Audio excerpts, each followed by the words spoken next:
This is Stephanie Kwame from the CAD Academy, and I thought it would be interesting to add some personal recollections of working with Taliesin West, which is the Frank Lloyd Wright School of Architecture, and it sits above Scottsdale, Arizona, and it was our privilege through the CAD store to support them for many years, support their software, and got to know the people at Taliesin very well. Also, the architects and the students would sometimes attend my classes at Glendale Community College, where we taught CAD software to add those skills to what they were learning about architecture. And I find that's very common all over the United States, that students are expected to know the tools or the CAD tools when they go to the universities. But anyway, it was my pleasure to have them in my classes, and also to go out to Taliesin West and support them with issues and problems. This, of course, is a picture of Frank Lloyd Wright in his later years, and I think this is in Wisconsin, in Taliesin East is what it's called. And notice the angular styles that he has, or features that he has, in even this building. He had a interesting sense of architecture, and he was busy designing up until he was 91 years old. He actually passed away before this museum was built, but he designed it when he was 91 years old, and it's the Guggenheim Museum in New York. If you compare that to the buildings that it surrounds, you can see what a radically different design this is. And the idea was you would take an elevator to the top, and of course it's kind of like an eye looking down. The light would filter down through the wonderful glass ceiling, and then you would leisurely walk down and view art as you walked downwards. And it is considered a masterpiece for New York, a amazing building. I, of course, worked at Taliesin West with the architects and the students, and what a contrast this building is compared to the Guggenheim. And so, of course, Frank Lloyd Wright could work anywhere, and this building was created out of the rock from the mountain behind it, and you can definitely tell that the colors are very, very similar. And it made it so attractive by adding the red trim on everything. And also, inside of Taliesin, the rooms are light and space. You know, they are just so pleasant to be in. So it was a pleasure to go out to Taliesin and help the architects. Also, their drafting room overlooked Scottsdale, or overlooked the city, and they used to do users group meetings with us, so we could go up on their campus and enjoy it. And they would be at night, and you would just look over at the beautiful city below, and what a beautiful view that they have at Taliesin. And it was very quiet up there. You would see bunnies and coyotes occasionally. And now there are houses built up to its compound. A lot of people might not know, too, that Frank Lloyd Wright was a designer of furniture. He was a designer of stained glass and of materials. And this is called the origami chair, or some people would call it like the plywood chair, but very comfortable. If you ever have a chance to sit in one of those, that would be great.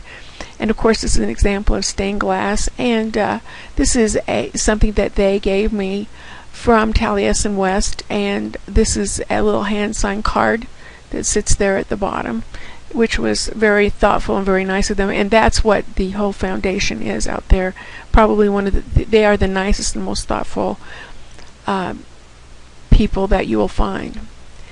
And I worked with them at the time when they were doing the Monona Terrace quite a bit.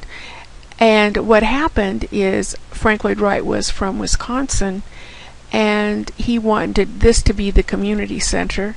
this design to be the community center, and it really resembles a building that we have here in Arizona a bit. And it was voted or rejected by one vote.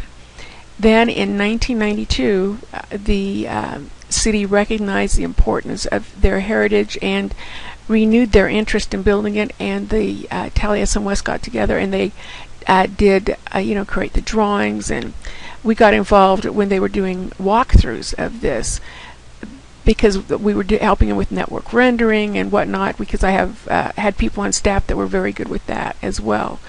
So his legacy lives on, and his designs live on through the people that are trained at his school.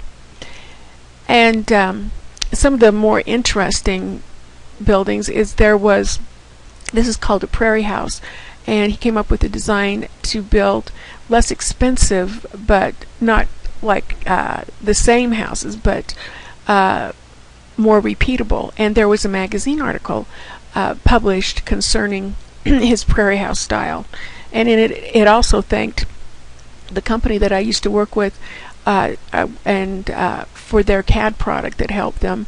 Here is Falling Water with the cantilevered patios, balcony, and it's one of his most famous, I think, house designs.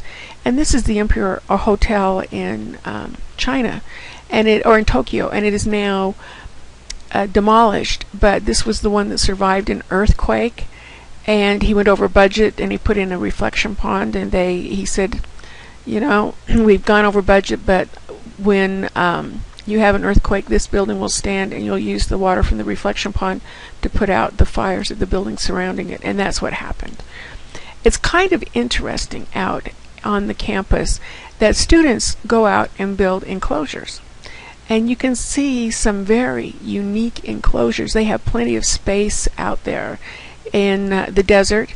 And you can just imagine somebody being out there at night deciding to sleep in their enclosure, and you would hear the coyotes howling, because we hear that at night, and there's bobcats, there's all kinds of things, and also the smell of the desert is there's nothing like it. But anyway, it would be a wonderful and a very peaceful experience. But they do this to this day. They build enclosures out there in the desert. They're all unique and different. This, again, is one of the philosophies of Frank Lloyd Wright, is exalting the simple law of common sense, or super sense if you prefer, determining form by way of the nature of the materials. So he really was a green and sustainable person before his time, because he believed that the building should blend in with nature, that, for instance, you could use the materials from which surrounded the buildings. And I really enjoyed the time I had getting to know his personal physician, Dr. Rourke, who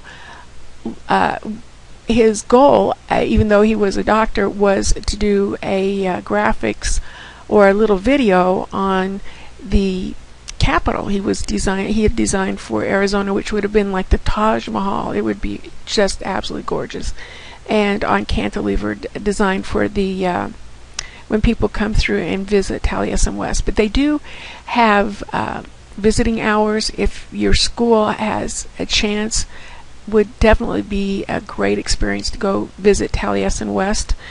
And unfortunately, we ended helping, being their helper or their support of their CAD products, when the company I was working with had such a disagreement with Taliesin West, and basically they no longer used that CAD package. But anyway, it was a pure joy to work with them, and a wonderful special place.